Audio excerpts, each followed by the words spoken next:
prácticamente hoy vamos a ver cuál es el proyecto, cuáles son las definiciones y cuál es la parte de lo que es la importancia de saber este tema, ¿no? Entonces, creo que siempre nos hacemos esta pregunta: ¿qué aprender este tema? Y ustedes van a ver prácticamente que, miren, a nivel mundial es una de las causas de mortalidad. Miren, 1.2 millones de muertes anuales secundarios a esto de lo que es la vida. Las causas son múltiples causas, y uno de los factores que está asociado a esto es esto, ¿no? La deshidratación. Si nosotros no llegamos a identificar a estos pacientes de una forma, digamos, leve, aún tal vez moderada, entonces estos pacientes fácilmente pueden recuperarse, ¿no? Pero cuando ya están graves es difícil la parte de su recuperación. Pero si hacemos acciones que debemos realizarlas, pues fácilmente podemos sacarlo de ese lado, ¿ya? Mira, la diarrea y la deshidratación causan 1.2 millones de muertes infantiles al año en todo el mundo. Y estos constituyen la segunda causa de muerte en menores de 5 años. ¿Ya? Entonces, es por eso que hoy vamos a revisar este tema. Y es importante que le echen, como quien dice, interés. Porque vamos a ver a algún niño con diarrea. Antes de empezar en estos conceptos de lo que es la enfermedad diarreica aguda, recordemos que nuestro organismo está constituido principalmente por agua en un primer momento, ¿no? Entonces ustedes recordarán la clase de cuando vimos la parte de lo que es los componentes del organismo, y uno de ellos estaba el agua. Vimos esta tablita, no sé si la recuerdan, donde tenemos, miren, por ejemplo, este es un recién nacido. Prácticamente este recién nacido tiene más o menos 75 a 80% del componente agua. Pero cuando ya vamos creciendo, como quien dice, o vamos aumentando lo que son las edades, por ejemplo, miren, el hombre pues representa hasta un 60%. En las mujeres tal vez un poquito menos, en un 50%. ¿Cómo se hace esa distribución? Ustedes van a ver acá, vemos acá el porcentaje del peso corporal y la parte de lo que es la edad de ese paciente. Empezamos más o menos, por ejemplo, miren, acá en esta gráfica nos muestra que el 80% de la superficie corporal va a estar constituida por líquido, por agua. Pero eso va a ir disminuyendo a medida que pasen las edades. Y cuando lleguemos, por ejemplo, miren, a un año de edad, más o menos, ¿cuánto va a ser su cantidad de líquidos? 60, ¿no? 60, más o menos 60. Ya estamos, más o menos a esa edad, estamos llegando a la de un adulto, ¿no? Entonces, eso va a ir. Y recuerden ustedes que vamos a tener un componente intracelular y un componente extracelular, ¿no?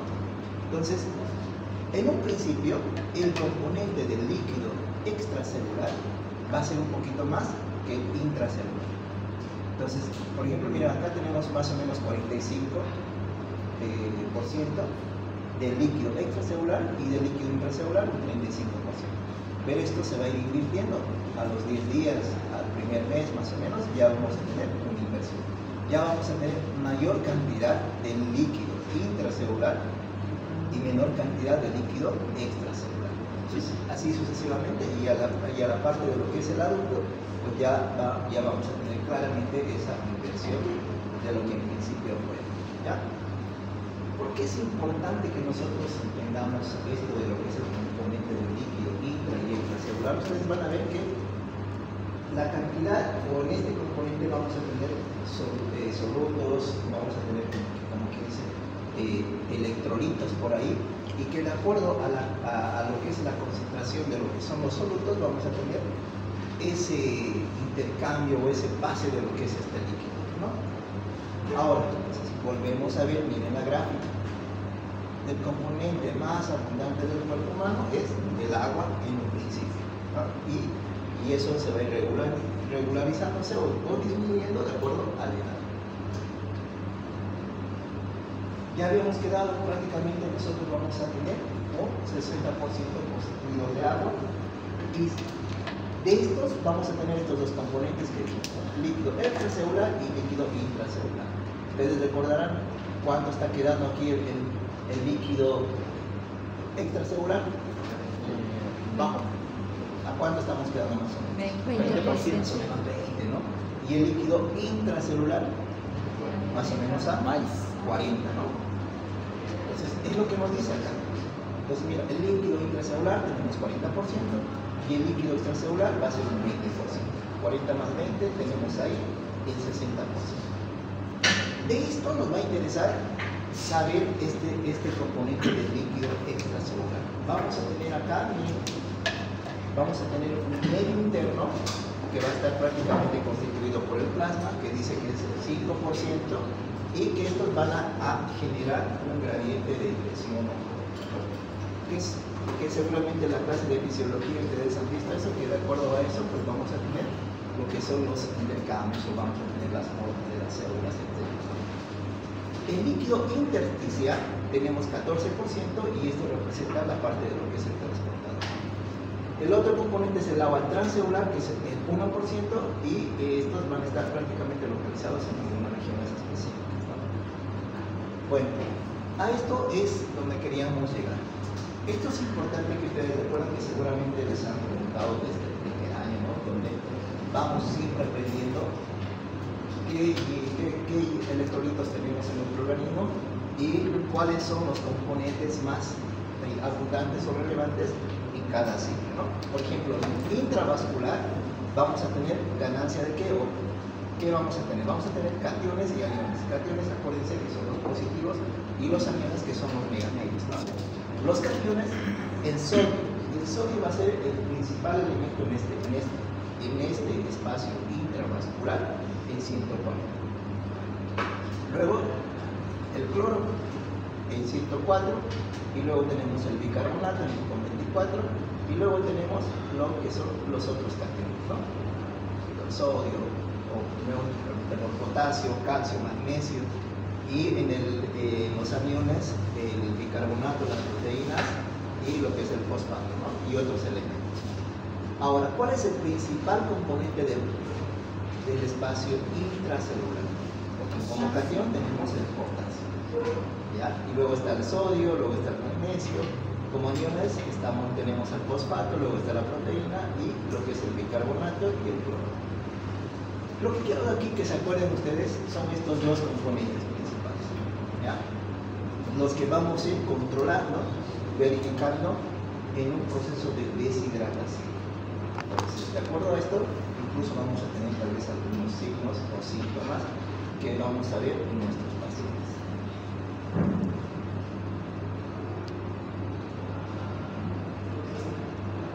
Tal vez esto recordemos el concepto de lo que es la homeostasis, ¿no? El gráfico lo define todo, ¿no? Prácticamente, si nosotros tenemos un equilibrio entre lo que es la parte del líquido intracelular y extracelular y todo eso, pues vamos a tener una homeostasis, ¿no? Entonces, si se produce ese desequilibrio, pues prácticamente nosotros vamos a tener una desregulación de lo que es el medio interno y vamos a tener un desbalance de lo que son los electrolitos, ¿no? Y lo que son también los líquidos, ¿ya? Entonces, ahora por eso es que vamos a recordar en esta clase un poquito de lo que son los líquidos, porque como es un componente muy importante que nosotros debemos saber, por lo menos, cuál es el requerimiento basal de líquidos de acuerdo a la edad. Entonces, nos vamos a acordar de eso. ¿Se acuerdan del requerimiento hídrico de los recién nacidos? ¿Qué hacíamos? ¿Pasé por ustedes esta clase? No, con la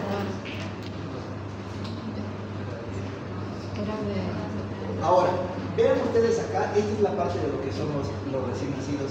Utilizamos nosotros este método en la parte de lo que son los neonatos.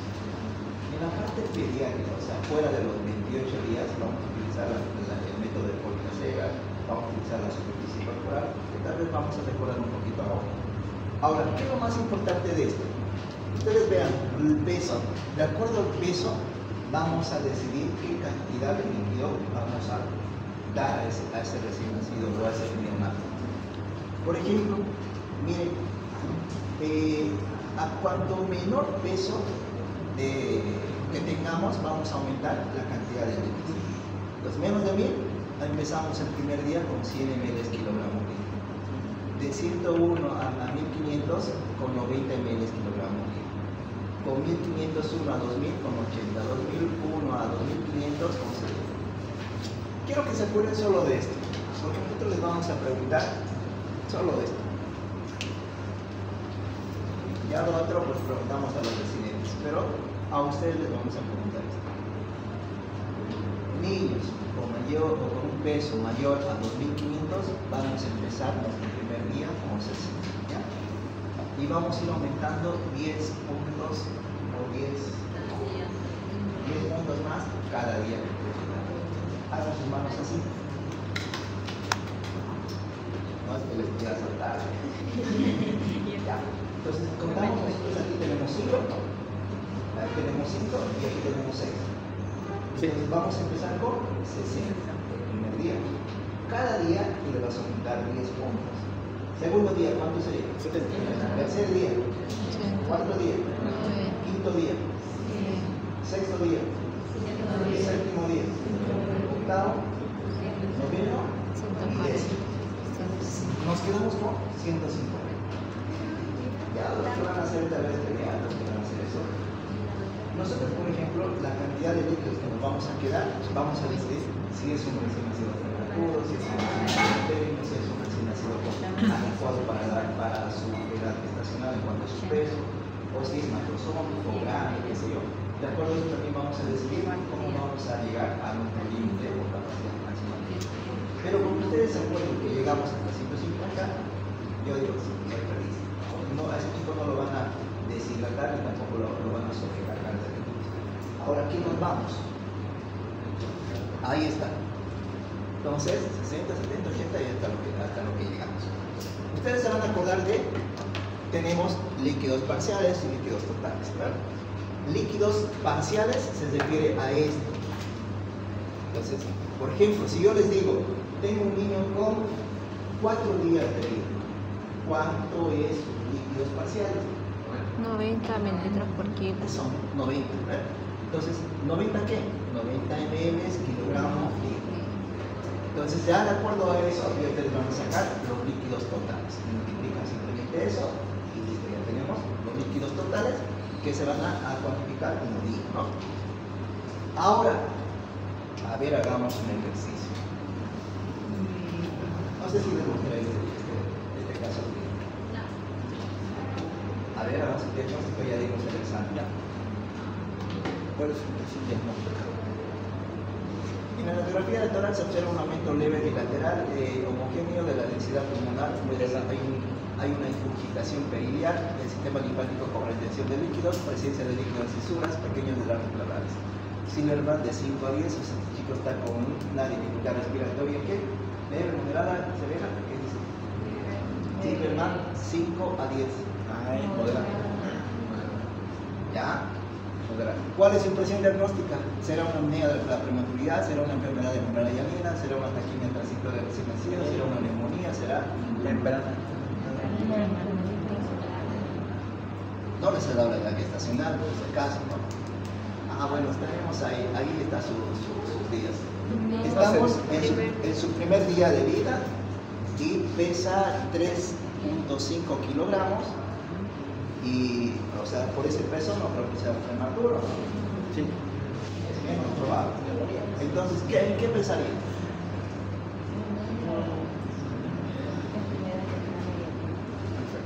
Aquí, transitoria. ¿Qué rápido pasa la hora? Ya. Entonces, aquí este chico, ¿lo van a alimentar o no lo van a alimentar? ¿Qué dice? ¿Le damos de comer o no le damos de comer? Por vía oral. Ustedes cuando están cansados, agitados, ¿cómo van a poder comer? ¿No? Entonces tenemos que darle líquidos por otra vía. Se vamos a poner endovenoso. Entonces, este es por si acaso es un diagnóstico de taquimia transitoria. Algo característico, presencia de retención de líquidos y lo que es las insulinas, por ejemplo. Ahora, entonces aquí a este chico le vamos a dejar, no vamos a poner esto, en el NPO no le vamos a dar nada, pero tenemos que calcular esto. la solución de Dextrose. El primer día siempre les ponemos Dextrose al 10% para poder llegar a esa tasa de infusión de glucosa que ustedes ya conocen, que habíamos dicho que en los recién nacidos es de 4 a 6, en los prematuros podemos hacer de 6 a 8, entonces, para llegar a ese número necesitamos de una Dextrose al 14. Ahora, ¿de dónde sale este número 10.2? Lo que sale, primero hemos hecho que en este nos hemos un poquito adelantado, o sea, le hemos puesto, hemos seguido esta guía por si acaso, pero nosotros, según nuestra guía, o según nuestro primer ejemplo, ¿con cuánto de líquido empezaríamos? 60. Con 60 ml kilogramo día. Con 60, calculen cuánto de líquidos totales tendríamos que darle a este paciente si nuestro paciente pesa 3 kilos. Primer día. 318. ¿Cuánto? 318. 20. Aquí 60. Pero tenés que saber 210. ¿Por cuánto le sale? 210. 210. Esos 210 ml es para las 24 horas. Pero ¿cómo nosotros le administramos a nuestro pequeño? Pues a nuestro pequeño le vamos a poner por vía endovenosa y siempre con ellos pasamos por una bomba para que tengamos seguridad y que la enfermera o algún personal que va a estar encargado de la administración de líquidos no lo sobrepase. Entonces, el manejo con los pediatras, con los adultos y en relación con los neonatos es muy distinto. Les pasamos por una bomba. Sí, es que tenemos que estar seguros de lo que entra y cómo lo estamos hidratando, ¿ya? Entonces, simplemente esos 210 que sacaron lo dividen entre 24 y ese sería el resultado. En este caso, ¿cómo hicimos? Hicimos con 70. 70 por 3.5 es 245 ml día. Esos 245 le estoy pasando en 24 horas, entonces voy a dividir entre 24 y me sale 10.2. ¿Le salió? Sí. Ya, bien, sí. Entonces, ahí nada más. Y entonces yo les diría, este chico nació todo bien, nació todo tranquilo, pero a la mamá le fue, como usted diga, a la mamá no salió bien. Si no tienes mamá, ¿quién lo va a alimentar? Usted lo tiene que alimentar. ¿Por qué? Con forma. ¿Cómo le vamos a dar la forma? Dijimos, cada 3 horas le vamos a dar. Si en 24 horas estamos dándole cada 3 horas, ¿cuántas veces estamos dando en un día? 8 veces. Entonces lo que hacemos simplemente estos 245, que es el total, dividimos entre 8, ¿cuánto le sale?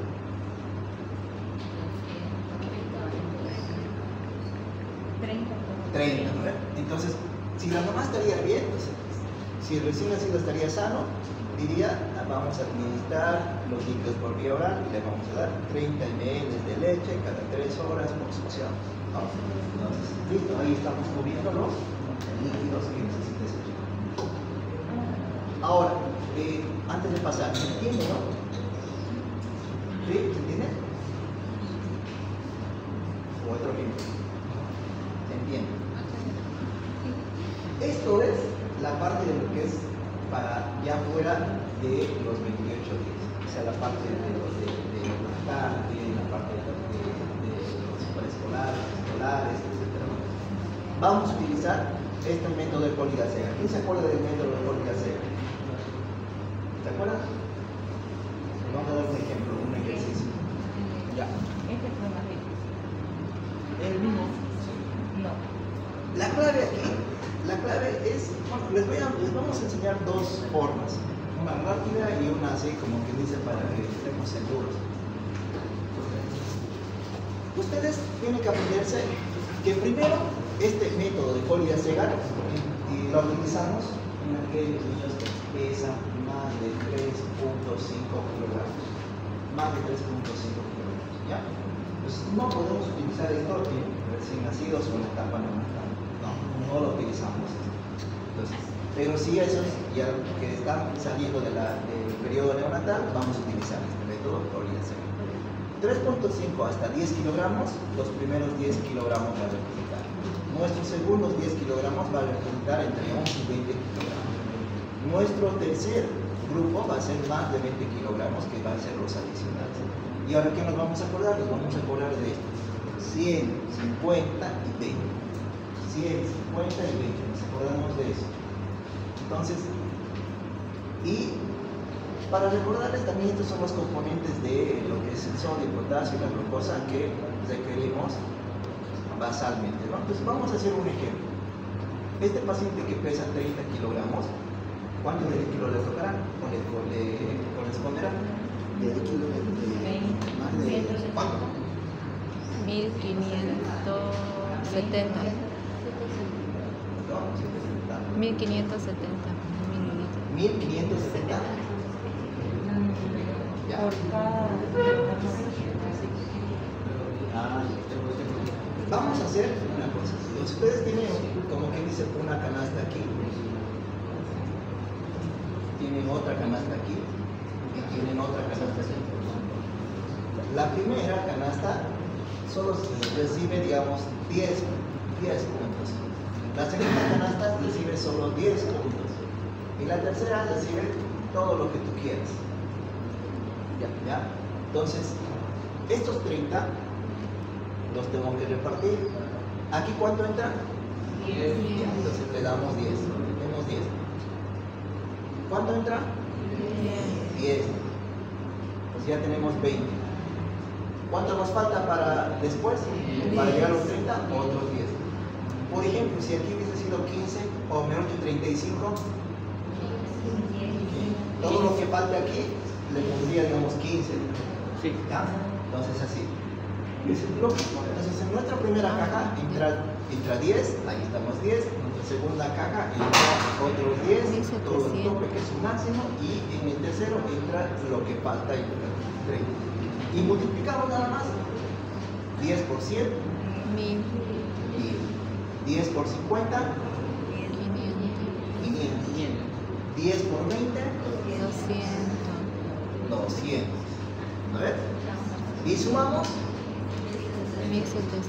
1700. ¿Listo? Esa es tu cantidad de líquidos totales que tiene que recibir ese niño de 30 kilogramos en todo el día. ¿Cómo le vas a administrar? Ya depende de la patología que tengas, ¿no? Entonces, eso.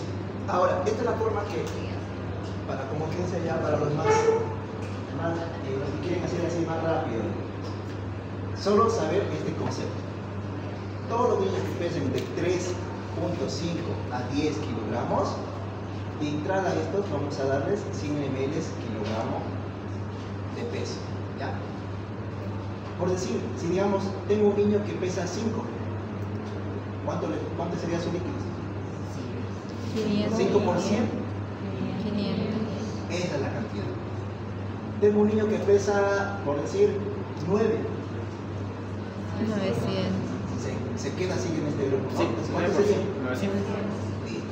Ahora, para un niño que pesa entre 11 y 20 kilogramos, esos niños ya tienen ganado 1000 ml, ya tienen ganado de entrada 1000 ml. Si están entre este rango de peso, 11 y 20 kilogramos. Ahora lo que nos falta es estos 5. Entonces, ¿qué vamos a hacer aquí? Por decir, tengo un niño que pesa 12 kilogramos. 12 kilogramos, como ya se pasa de 11, pues ya tengo ganado 1000.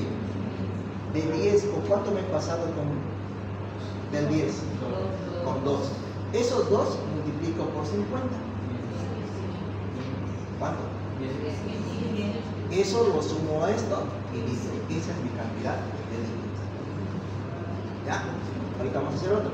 Cuando tenga niños mayores a 20 kilogramos, en estos ya digo, ya tengo ganado 1500. Ya tengo ganado. Arriba de 20, todo lo que sobre después de 20, por decir, pesa 25. ¿Cuánto me falta ahí? Solo 5, ¿no?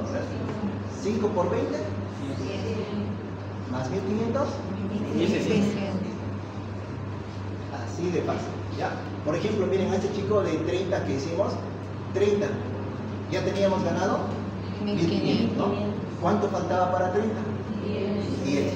10 por 20, 200. 200 más 1500. 1700. Lo mismo, ¿verdad? Listo. ¿Cuánto sale esto? Creo que ya no nos va a alcanzar el tiempo, pero a ver. 4 niñas, 6. 8 kilos. Tenemos Ya rápido. 800. 800. Listo. 800. ¿Y de dónde me sale esto 33? Dividido entre 24. Es 11 entre 24. Ah, listo. 800 dividido entre 24 me sale 33. En el Esora, esto lo estoy pasando por bomba de infección. Por ahí te dicen que no tienen bomba. Como este es pediátrico, sí, ya es pediátrico. Si te dicen por ahí, no tengo bomba, por ahí no podemos pasar, le vamos a pasar al microgotero. Ya, es 33 microgotas minuto. No tengo microgotero, lo voy a pasar por gotas. Como que sin dudar y pensándolo ya ni modo. Eso dividido entre 3, 33 dividido entre 3, porque son el equivalente de lo que son las gotas. ¿Cuánto sería? 33 dividido entre 3. 11. Entonces sería 11 gotas por minuto. 11 gotas por minuto, le estoy dando los 800. Ya. Bueno. ¿Cómo gota? 19, ¿cuánto? Ya, sí. Bien. 440. Ya la agarraron, ya va la fórmula rápida. Entonces, 1450. Y ese sería el flujo en 24 horas, ¿no? Y por gotas, ahí. El otro. Bueno, esto de los 19 para que nuevamente los que quieran aprender o recordar esto, ¿qué hacemos? En el primer cuadro, ¿cuánto nos va a aceptar? 10. Entonces pesa 19, entonces los 10 lo metemos. ¿Cuánto nos sobra? 9. En el tercer cuadro, nada, porque ya no tenemos más, ¿no? Entonces, lo mismo, 10 por 100, 9 por 50, y 0. Nada, y aquí, 1400. Lo mismo que la anterior.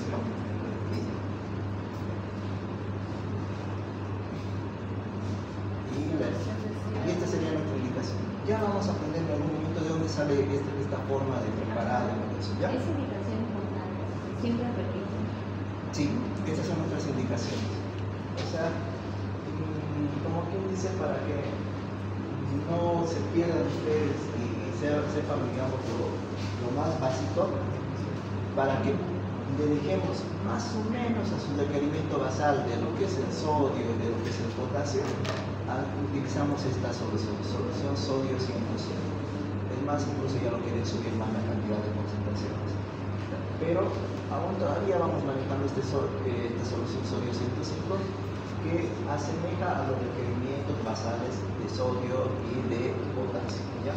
Entonces, una fórmula que es universal, más o menos. O sea, a todos los pacientes, obviamente tu paciente no tendría que tener el sodio y el potasio normal, no como para corregir, porque si tenemos que corregir algo, reponer potasio, reponer sodio, esto hay que hacerlo de acuerdo a su peso, como debe ser, y la cantidad que queremos dar, ¿ya? Pero con que ustedes aprendan esto y les aseguro que no le van a hacer daño a su paciente. Ya vamos a ver en otra ocasión los tipos de soluciones que utilizamos, ¿ya? Tal vez la próxima clase la vamos a poner cuando estemos hablando de la forma de tratamiento de estos tipos. Entonces ya sabemos esto y esto simplemente para que ustedes recuerden que también hemos avanzado en la anterior clase, en las anteriores clases, en el ácido término, que es importante cubrir este flujo de glucosa y acuérdense de los determinos de 3 a 5 miligramos kilogramo minuto y puede ser incluso de 4 a 6 miligramos kilogramo minuto en recién nacidos prematuros de 6 a 8 miligramos kilogramo minuto, ¿no? Que la doctora aquí se ha explayado en esos ejercicios para ayudarles a sacar, ¿no? Entonces, y esto igual, debemos recordar cuáles son los requerimientos basales de sodio, de potasio, de calcio. De sodio 2.4 mil equivalentes kilogramo día, y el potasio de 1 a 2 mil equivalentes kilopeso día y el calcio de 100 miligramos kilopeso día, ¿no? En esta parte de los recién nacidos esto es importante. El sodio y el potasio no la debemos colocar inmediatamente a su nacimiento, porque ustedes recuerden que esos riñones aún no están como maduros, entonces tienen que pasar todavía ese proceso de adaptabilidad, de mejorar esa función, y recién podemos colocar estos sodio y el potasio. En algunas literaturas te dice que el sodio puedes poner desde el segundo día y el potasio puedes poner a partir del tercer día de vida. ¿Ya? Pero como ustedes se acuerdan del tercer día de vida, el sodio y potasio, el tercer día de vida, ¿no es cierto? También no le vamos a hacer daño. Pero no antes, sobre todo con el potasio, no antes. ¿Ya? Ahora, ¿cuáles son las pérdidas normales de agua? Entonces, ustedes ya recordarán que tenemos formas o fuentes de pérdidas, ya sean urinarias, mediante las pérdidas insensibles, mediante las defecaciones, y vamos a tener un porcentaje de cada una de ellas, ¿no? Que van a ser representativas en ml por gramo día o de acuerdo a la superficie corporal, ¿no? Las urinarias 60%, pérdidas insensibles del 35%, las fecales el 55%, ¿no? Corresponde al total a un 100%. El peso, de acuerdo al peso corporal en ml kilogramo día, tenemos 60 por las urinarias y 800 de acuerdo a los metros cuadrados de superficie corporal. Y así sucesivamente. Entonces, esto es simplemente para que ustedes lo conozcan, no les vamos a preguntar, pero para que ustedes tengan conocimiento de eso. Y esto también, el interno por si acaso, es el encargado de los balances, ¿sí? Ustedes son dueños de esto en la parte del cuerpo, y cuando hacen su internado. Es que tienen que ser capísimos en sacar ese balance. Pero por si acaso el balance hídrico, bueno, no sé, ¿ya avanzaron el balance hídrico? En medicina interna, ¿lo avanzaron? Bueno, yo les iba a decir, por si acaso no es solo el estar, o sea, como ni el sumar, el estar, los inferiores, los eliminados, eso lo hace el enfermero. Pero nosotros la tenemos que hacer de acuerdo también a estos componentes, ¿no? Como las azúcares sensibles y todo eso. Pero de todas maneras vamos a ir viendo. Líquidos, ingresos, todo lo que va a ingresar con ese paciente, ya sea por vía oral, ya sea por vía parenteral, ya sea por, bueno, todo lo que nosotros vayamos a darle a ese recién nacido o a ese niño en cuanto a lo que son los egresos, son todas esas todo lo que va a salir, ¿no? Orina, o las heces y otros componentes más. Por ahí ese paciente está con una sonda nasogástrica, tiene todo eso vamos a considerar, ¿ya? En los lactantes, los permitidos, por ejemplo, los ingresos por vía oral decían a 130 en el periodo de los lactantes. Los lactantes y niños ya por metro cuadrado día deben recibir entre 1000 y 1600, y los adultos de 1700 a 2700, ¿no? El agua de oxidación de 10 a 12 en los lactantes, 200 en los lactantes y niños y 300 en los adultos. Los totales que tenemos acá, ¿ya? En cuanto a los egresos, lo mismo. Pues aquí vamos a tener de acuerdo a lo que vamos a ir midiendo por ahí, pérdidas insensibles, la orina y todo eso, ¿ya? Entonces, eso simplemente para que ustedes nada más la conozcan, no es necesario que se aprendan. Esto sí tienen que recordar porque es otra forma de poder administrar lo que son los líquidos, superficie corporal. Entonces, en algunas instituciones, en algunos hospitales, se basan con esto. Sobre todo hemos visto este cálculo en las terapias intensivas, ¿no? La superficie corporal. Entonces, pero cualquiera de los dos, superficie corporal o método de polidercera, bienísimo. ¿Ya? Superficie corporal, ¿qué tenemos que saber? En menores de 10 kilos, vamos a utilizar esta fórmula: peso por 4 más 9 dividido entre 7. Mayores de 10 kilos, peso por 4 más 7 dividido entre 90 más el peso de ese paciente. Entonces, la clave es sacar la superficie corporal y después el resto es fácil. Por ejemplo, tenemos requerimiento niño de mayor de 10 kilogramos de corporal. Podemos mejorar la fórmula.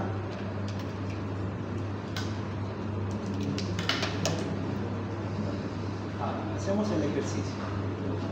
Ese chico tiene 5 años, pesa 19 kilogramos. ¿Cuánto será su superficie corporal? 19. Aquí está la chanchulla. Entonces, ¿qué vamos a hacer? Ahí está. ¿Cuál utilizamos? ¿El de arriba o el de abajo? De abajo. El de abajo, ese. Sí. ¿Cuánto le sale? Reemplazamos nada más. ¿Peso? ¿Cuánto es peso? 19. 19 por 4 más 7. Dividido entre el peso más 90. 83. ¿Cuánto le sale? Arriba 83. Este es el de abajo. 19. ¿Cuánto le salió? Más 90. Más 90. 0. Más Vamos a avanzar. 83. 0,76. Esto nos va a salir. 0,76. Como les dije, la clave es sacar esa superficie corporal en metros cuadrados. 0,76. Miren, ustedes ven aquí un valor 1500 y 2000 ml metro cuadrado de superficie corporal. Cuando nosotros le digamos calcule su requerimiento de líquidos por superficie corporal al líquido mínimo o menor, utilizamos 1500. Este paciente requiere más líquidos a 2000. Entonces lo que hacemos es simplemente multiplicar 1500 por 0,76, me sale 1140 ml día. Ese es mi requerimiento basal mínimo de líquidos, pero si yo quiero al tope máximo con 2000 por 0,76, 1520 ml. Y algunos de ustedes se animan a sacar por Colina Sega, ¿cuánto le correspondía? 19, ya hemos sacado, ¿se acuerdan? ¿Y cuánto era nuestro líquido? 1450. Era 1450, ¿no?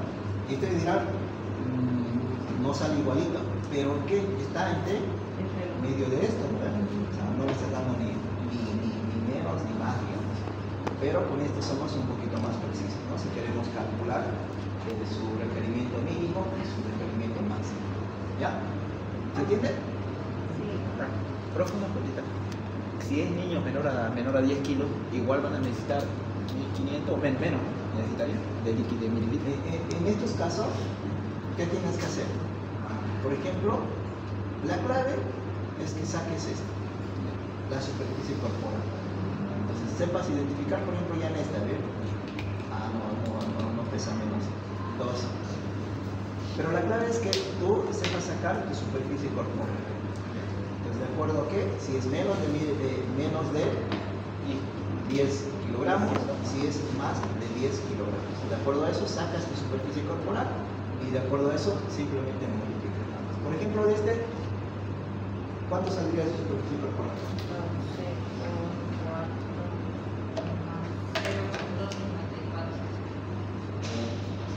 ¿Y cuánto sería su mínimo? El mínimo.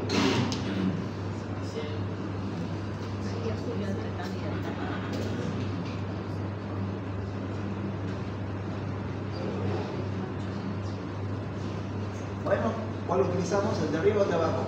El de abajo. ¿Cuánto nos salió? Nos salió 0,53, ¿no? 0,5, ¿por qué? 12 por 4 más 7, 12 más 90, y esto sumado de 5, 102, hacemos la división, nos sale 0,53. Sí. Eso sería la superficie corporal en metros cuadrados. Una pregunta. En el examen, por ejemplo, aquí sale la superficie 5 de 202 sale 0,539. ¿Sería redondearlo a 54 o tenemos que dejarlo así sin redondear en el examen? Es No. igual la anterior vez, igual vi que en la diapositiva cuando estábamos pensándolo y no lo redondean, entonces quiero saber esa. La ley de las matemáticas no la debemos, Ay, como que dice, vamos a cambiar. No sé. Ustedes saben, ¿no? Si es número impar y esto está en 5, ¿qué hacen? ¿Redondean o no redondean? Si es número par, si es mayor de 5, directamente lo redondeamos. Deberíamos redondear. Entonces, pero nosotros vamos a tomar siempre dos componentes en la superficie corporal. ¿ya? Entonces, por ejemplo, en este no sé cuánto le salió. ¿Cuánto le salía? 0.53.9. 0.539. Entonces podríamos redondearlo a 0.54. Pero hagan lo mismo, ¿les va a variar? No mucho. Casi nada. Pero van a estar cerca al resultado, ¿no? ¿Qué hacemos? Lo mismo, 1500 por 0.53, tantos, 2000 por 0.53, que es el líquido máximo que van a recibir. Entonces, si hacen el método de Poly Alzegar, ¿cuánto les tocaría? Lo mismo. Ya habían 1100, ganado sí. 1000 y nada más de eso. Ya. Bueno, creo que se entendió eso. Y vamos a ir viendo lo que son las pérdidas normales de lo que son los líquidos, ¿ya? Entonces, lo que habíamos visto, pues tenemos pérdidas que según el peso corporal que vamos a decir en ml por gramo día o la superficie corporal en ml metro cuadrado de superficie corporal día, vamos a tener esta cuantificación de lo que son las pérdidas normales de líquidos. Insensibles 45 ml kilogramo día, urinarias 60, fecales 10 y totales nos va a salir 115 ml kilogramo día. Según la superficie corporal, un total de 1500 ml por metro cuadrado de superficie corporal día. Más o menos vamos a tener, esos son como que dice valores ya preestablecidos y vamos a ir teniendo en cuenta eso. Ahora, esto quiero que se acuerden. De acuerdo nosotros a estas características, vamos a decidir si le ponemos más líquidos o si lo ponemos o hacemos una restricción de líquidos. Es decir, si vamos al requerimiento basal, al mínimo o al mayor. ¿A qué nos vamos a referir? Obviamente, por ejemplo, si ustedes se van, digamos, a solearse por ahí, a hacer ejercicio, ¿qué van a querer ustedes? Van a requerir más cantidad de líquidos para reemplazar esas pérdidas, etc. Pero si tú estás como que dice ahí, por ahí en un lugar y descansando, qué sé yo, y no estás haciendo nada de ejercicio, nada de gasto energético, probablemente no te queda nada de líquido, ¿no? O sea, te queda lo mínimo, qué sé yo. Aquí lo mismo.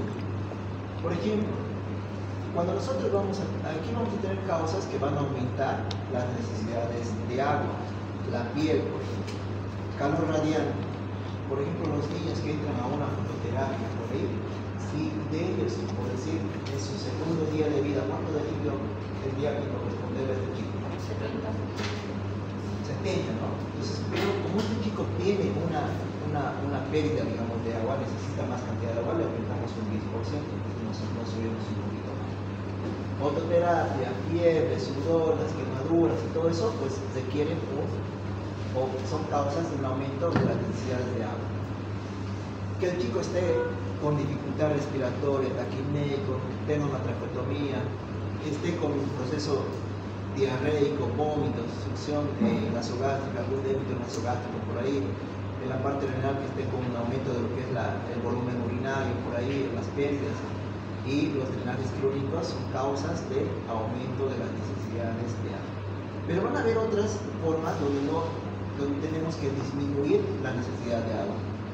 Esto de las incubadoras, como bien ya bien incluso la humedad y todo eso, hace que nuestros recién nacidos, pues, no, más o menos, no necesiten, digamos, mucha cantidad de líquidos, o hace que no pierdan la parte de lo que son los líquidos, ¿ya? Ventilador humidificador, oliguria, anuria, el hipotiroidismo y todo eso, pues son estas causas de disminución de las necesidades de agua.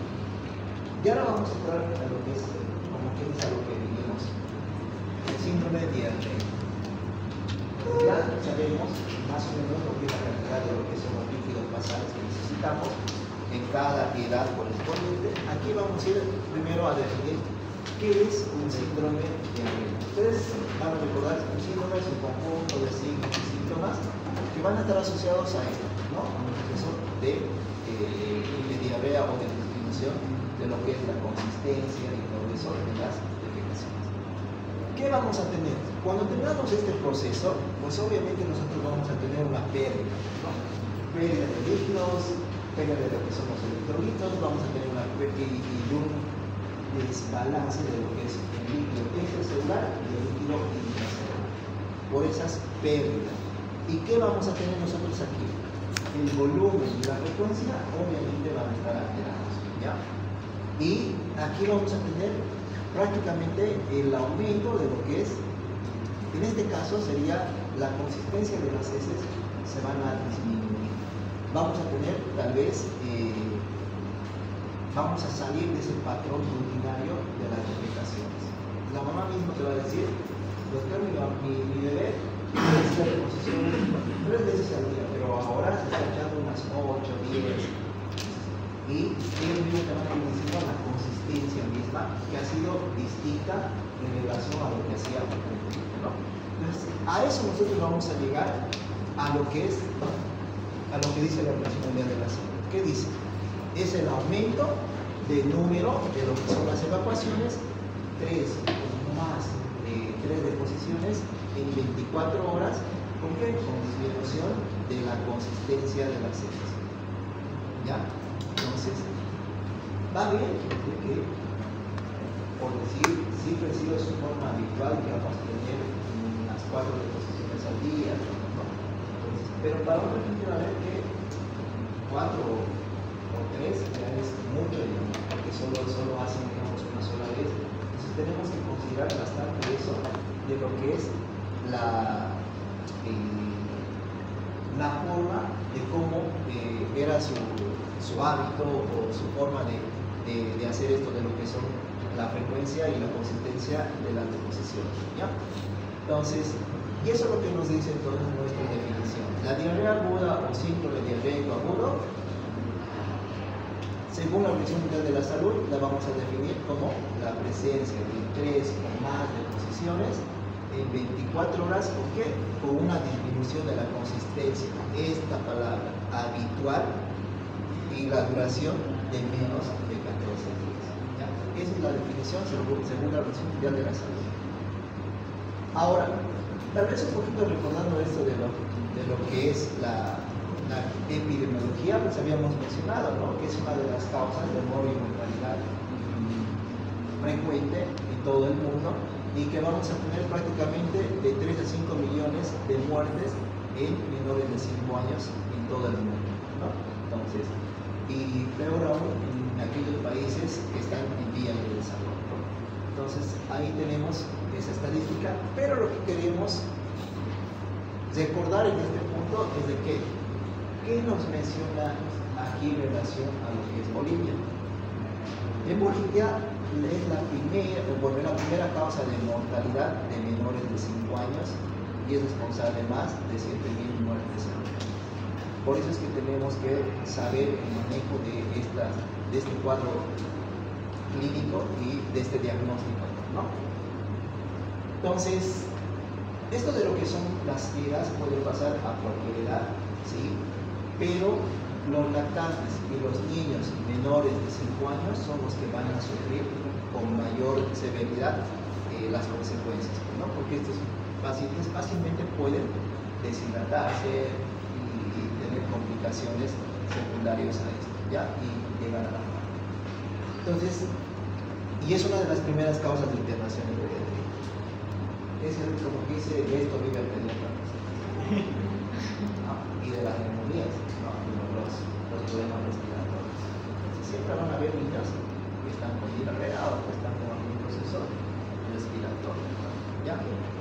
Bueno, entonces ya sabemos, si no llegamos a corregir esto adecuadamente, pues esto va a llevar a una deshidratación y a largo plazo puede llevar también a una desnutrición, ¿no? Entonces, y vamos a prácticamente tener y aumentar ese proceso de mortalidad de este tipo, ¿no? Aproximadamente el 10% de las diarreas agudas evolucionan a diarreas persistentes. Vamos a saber, aquí llamamos diarreas persistentes en las posteriores diapositivas. Esto es importante también que ustedes recuerden. Diarreas disentéricas. ¿A qué se refiere? ¿Recuerdan ustedes el término de disentería? Moco y sangre, diarrea con moco y sangre. Miren, del 15 al 20% en Bolivia, más de la mitad son producidas por las bacterias de Shigella. Estas bacterias, la Shigella se caracterizan por esto de lo que son las diarreas disentéricas. Entonces, deposiciones en sangre. Entonces, para que consideremos eso. Bueno, morbilidad cada año, 1.300 millones de episodios diarreicos en menos de 25 años. En Bolivia, 30 niños mueren por diarrea. Mortalidad, 26.000 muertos por diarrea en menores de 5 años. Ahora, en este punto debemos recordar que la causa principal para nosotros, dice esto de lo que son las enfermedades diarreicas, es un virus llamado rotavirus. Es el primer causante o responsable de los episodios de diarreas en menores de 5 años. ¿Ya? Entonces, ahora, esto también en niños menores de 2 años deben tener mucho cuidado, porque estos niños fácilmente se deshidratan y presentan complicaciones. ¿Ya? Entonces, y recordemos que son característicos de los menores de 5 años, pero debemos tener más cuidado en los menores de 2 años. El mecanismo de transmisión, todos lo conocemos, el ciclo de ano, mano, boca, ¿no? Por si acaso, en este punto, algo muy importante también que debemos considerar es la lactancia materna. La lactancia materna, de alguna manera, le protege a ese niño de tener estos episodios de continuar con diarreas, ¿ya? La mortalidad, factores de riesgo, obviamente un niño con bajo peso al nacer, una deshidratación grave, una desnutrición grave, que sea un lactante menor, tenga fiebre, neumonías, países bajos de nivel de restricción, van a ser factores de riesgo de mortalidad infantil, ¿no?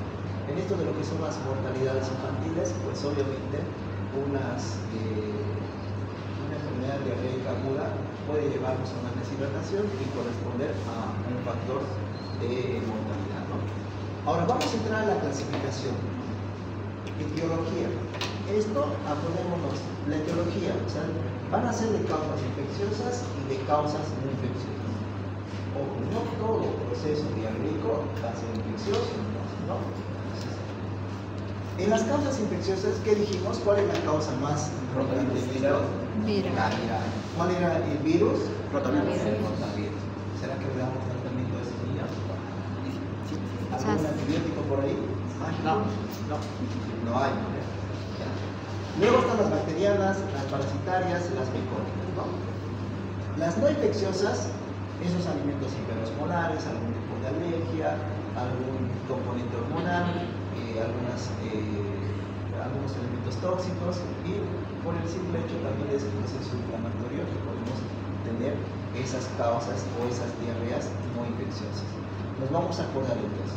Viral, principalmente el rotavirus. Bacteriana, principalmente la E. coli.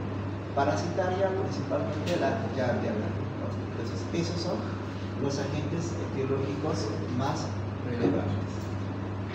A esta diapositiva marcó y todo lo importante porque es algo que debemos siempre recordar en cuanto a lo que es el concepto. Miren, ahora vamos a clasificarlos según la característica y la duración de ese proceso diarreico, de esa enfermedad diarreica. Agudo, ya saben ustedes, agudo es algo pronto, ¿no? Entonces aquí nos vamos a acordar del número 14. 14. Menos de 14 días vamos a estar hablando de diarrea aguda. Mayor a 14 días vamos a estar hablando de una diarrea persistente. Le vamos a preguntar cuánto decimos que es una diarrea persistente. Cuando el niño tiene esta diarrea mayor a 14 días o más. ¿Ya? Entonces, estas obviamente, un niño que esté con una diarrea persistente va a tener alteraciones en los electrolitos, va a tener alteraciones y algún compromiso secundario a estas alteraciones, donde vamos a tener el estado mineral va a estar alterado, etc. ¿no? Su estado nutricional va a estar alterado y es una causa de mortalidad infantil, ¿no? Es importante. ¿Cuándo decimos diarrea crónica? Mayor a 30 días o más. Esto generalmente lo vamos a ver en aquellos cuadros secundarios donde hay un proceso de mala absorción intestinal, vellosidades intestinales que no tienen una función adecuada, etc. Algún problema por ahí intestinal, ya, de mala absorción. Disentería, lo que ya ustedes dijeron, ¿no? Esas sanguinolentas y que pueden tener algo de moco y que pueden también estar asociados a lo que es esto del tenismo, ¿no? Tenemos esa sensación de dificultad para la defecación, ¿no? Inflamación del colon. Ahora, otro tipo de clasificación, o la diarrea aguda pueden ser osmóticas, pueden ser invasivas o pueden ser secretorias. Osmóticas, ustedes van a ver aquí la pared intestinal, tenemos una mucosa, una submucosa, una muscular. De acuerdo a lo que se va, vamos a tener alterado a estas paredes o en las microvellosidades, vamos a tener esta clasificación de estas características. Por ejemplo, en una diarrea osmótica, ¿qué vamos a tener? Vamos a tener un daño en la pared intestinal, y como va a tener una alteración en esa pared, pues vamos a disminuir ese proceso de absorción intestinal. Por eso vamos a tener esa característica de diarrea osmótica, ¿ya? Ejemplo, enfermedad de Crohn, enfermedad celíaca y algunos laxantes que pueden producir este tipo de diarrea osmótica. Ahora, la diarrea invasiva, diarrea que es inflamatoria o invasiva, prácticamente como su nombre lo indica, inflamatoria, va a haber un proceso inflamatorio por aquí. ¿De dónde? Sobre todo de lo que es la mucosa intestinal. Entonces, ese proceso va a producir una diarrea inflamatoria o una diarrea invasiva. Secretora, la diarrea secretora, su nombre mismo indica, secretora, vamos a tener mayor secreción intestinal por ahí. Dicen por ahí que es por el secundario a los secretagogos, y aquí la pared intestinal va a estar intacta.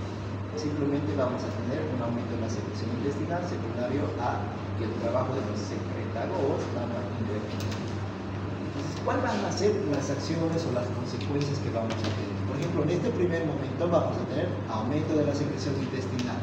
Entonces vamos a tener aumento de lo que es la secreción de lo que son los electrolitos, del agua y algunas toxinas por ahí, que van a hacer una afectación directa, ¿no? Ahí, y que vamos a estar relacionados a una deshidratación principal. En la osmótica, pues aquí vamos a tener, como su nombre mismo lo indica, se daña la pared y disminuye la absorción intestinal. ¿Qué va a tener? Pues va a tener una retención de líquidos, porque el lumen va a estar alterado, y vamos a tener aquí principalmente a esas causas tal vez infecciosas, y el pH de esto va a estar ácido. Ustedes van a recordar que los niños, cuando están con un proceso diarreico, la mamá viene siempre asustada y te dice: doctora, mi bebé está con una dermatitis dermatóide bien bárbara, hasta está muy rojito, la sangre. ¿Por qué? ¿Por qué? Porque esto es el componente ácido y es lo que se va a producir esas infecciones, ¿no? Entonces, tenemos todo el tiempo, ¿no? Bueno, entonces, invasiva, que habíamos dicho, inflamatoria, que vamos a tener alteración en la parte de lo que es el proceso inflamatorio, y también vamos a tener alteración en la mucosa, la submucosa, y tenemos aquí como ejemplo, ¿no? Shigella, salmonella, Staphylococcus y la amebiasis, que van a estar relacionadas a una diarrea invasiva. La diarrea por dismotilidad, aquí esto va a estar prácticamente referido a esas causadas por el aumento de lo que es el tránsito intestinal, ¿no? Si la motilidad va a estar disminuida, el intestino va a colonizarse más y por ende va a producir pues esto, ¿no? Se va a producir la diarrea por los secretarios o ese proceso inflamatorio. Entonces, por la etiopatogenia, básicamente nosotros aquí vamos a ir viendo que la transmisión está relacionada a esto, ¿no? Que es fecal, oral y pues los malos hábitos de higiene o los malos hábitos de las comidas, por ejemplo. Entonces, y vamos a ir teniendo ahora aquí a los agentes causales. Esto es muy importante que ustedes recuerden, ¿ya? Esto de lo que son los agentes causales, porque también esto nos va a ayudar altísimo a determinar cuál va a ser nuestra conducta en nuestros pacientes. Virales, niños con diarrea y tengan menos de 2 años, piensen principalmente en causa viral, ¿ya? Principalmente, su principal causa puede ser viral, cualquiera de estos. ¿Ya? Bacterianos, principalmente vamos a tener aquí a la E. coli enteropatógena y vamos a tener a todas esas variantes de las E. coli, ¿no?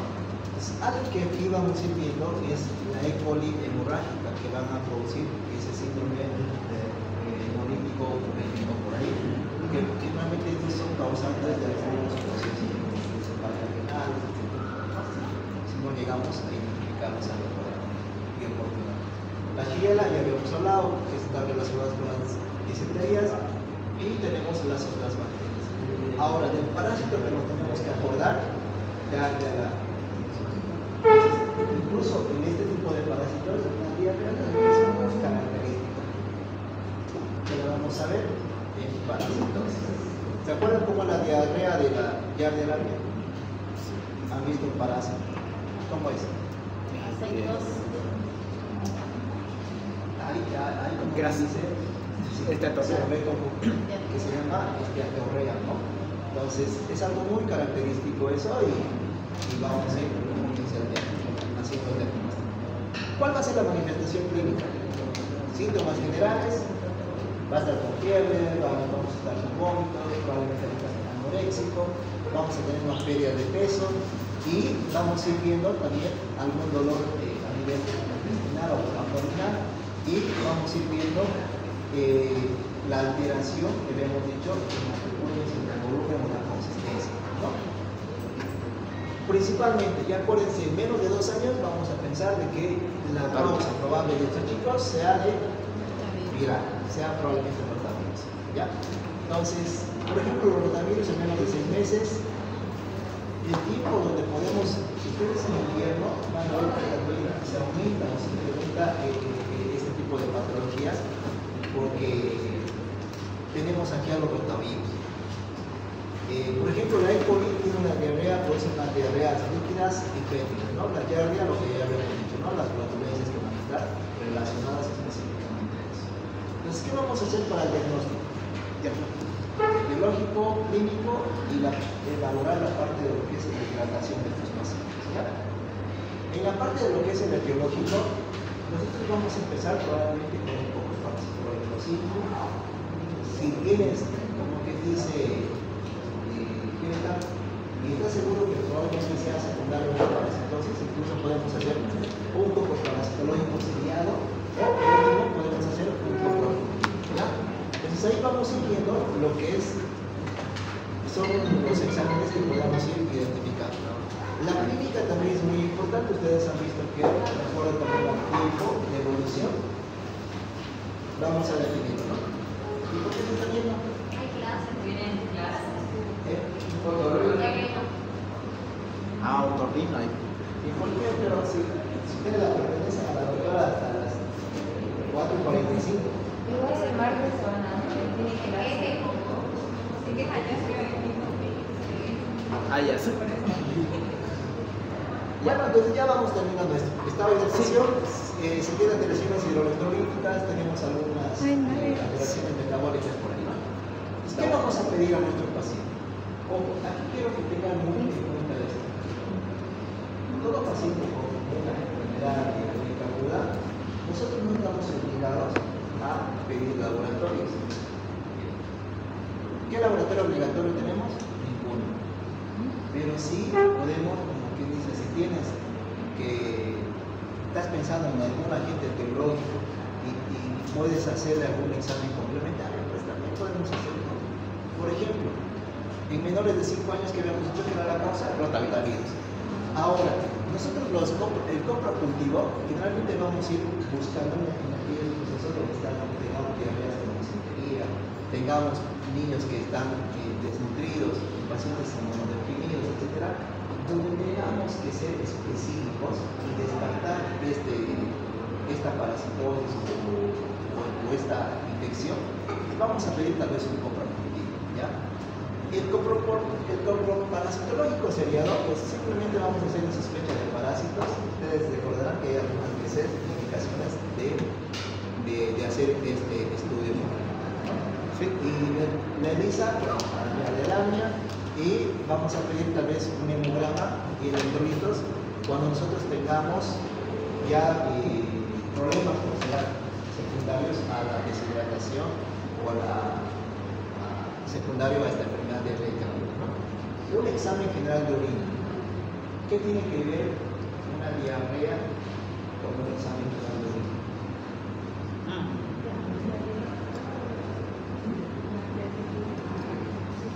Ya puede ser, sí, porque si va a estar este paciente sufriendo una enfermedad de diarrea aguda, va a pasar a un proceso de deshidratación, pues de alguna manera se va a comprometer los riñones, etc. Sí. ¿No? Pero generalmente acuérdense, las infecciones urinarias, van a venir y van a decir, mi bebé está con diarrea, y tú hiciste un poco parasitológico normal, un poco normal, hiciste un examen de orina infeccioso. ¿Secundario a qué? Secundario a una infección diarrea, una infección urinaria que va a manifestarse con un simple cuadro de diarrea. Si no tienes con diarrea, ir a hacer un examen de diarrea. Y si estos son menos de 2 años. ¿Ya? Hemograma, obviamente le vas a pedir un hemograma para hacer esta hemoglobina, le vamos a pedir también si está asociado a algún proceso inflamatorio o a algún proceso infeccioso, ¿no? Y sepsis, la gasometría, pues si nosotros tenemos una deshidratación con estos chicos, puede haber una repercusión a nivel de la gasometría, ¿no? Entonces, un niño que te está haciendo, digamos, diarrea, ¿cuál va a ser su cuadro en cuanto a qué vamos a encontrar en la gasometría? ¿Qué creen que encontraremos? ¿Una acidosis o una alcalosis? ¿Qué dice? Si se está perdiendo base, acidosis. Vamos a ver una acidosis. ¿Qué tipo? Metabólica. Una acidosis metabólica. Entonces vamos a ir viendo también alteraciones en el ionograma, en el sodio y potasio, como ya hemos visto, y vamos a ir también pidiendo lo que son estos exámenes complementarios. Ahora, el moco fecal, aquí hay una gran controversia. Actualmente, según las nuevas orientaciones y literatura, dice que el moco fecal no es sinónimo, digamos, de dar antibióticos al moco fecal. Pero todavía la seguimos manejando, pero tenemos que tener mucho cuidado en la forma de interpretación de lo que es un moco fecal, ¿ya? Por ejemplo, aquí nosotros, ¿qué tenemos que hacer? Esto sí nos va a ayudar a valorar si se trata de una diarrea con inflamación o sin inflamación. Entonces, ¿qué vamos a ir viendo? Estos leucocitos. Si es menos de 10 leucocitos por campo, pues va a ser la diarrea no inflamatoria, ¿ya? Pero si nosotros vamos a tener más de 10 leucocitos por campo, estamos ante una diarrea inflamatoria. Entonces, de acuerdo a eso, vamos a ir pensando al agente etiológico. Por ejemplo, si estamos pensando en una diarrea no inflamatoria, vamos a ir pensando en un rotavirus, vamos a ir pensando en una giardia, vamos a ir pensando en un vibrio tolerante, por ahí. Y si es inflamatoria, pues pensaremos en esto, ¿no? Las invasivas y las graves, la shigella, la disentería, las salmonelas y otros, ¿no? De acuerdo a eso, vamos a ir pensando. Entonces, este es un moco fecal. ¿Les parece normal o les parece alterado este moco fecal? Moco fecal, está alterado. Moco dice sí contiene consistencia amígdala, sí es una diarrea, ¿no? Leucocitosis 70-80 por cada. Eritrocitos 4 a 6 por cada. Flora bacteriana disminuida. Polimorfonucleares 98. Mononucleares, ¿qué les parece? Disminuida, dice el doctor. Flora bacteriana disminuida. ¿Qué dicen? ¿Le dan antibiótico o le dan antibiótico? Ahí es un coproductivo.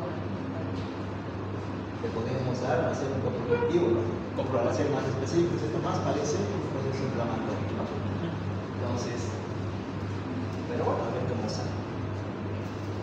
Aquí en el diagnóstico, miren, nosotros, este cuadro nos ayuda también para ir pensando en qué voy a pensar, por ejemplo, en las diarreas agudas, diarreas persistentes, diarreas crónicas y diarreas, las disenterías. Nos vamos a quedar acá, porque creo que ya es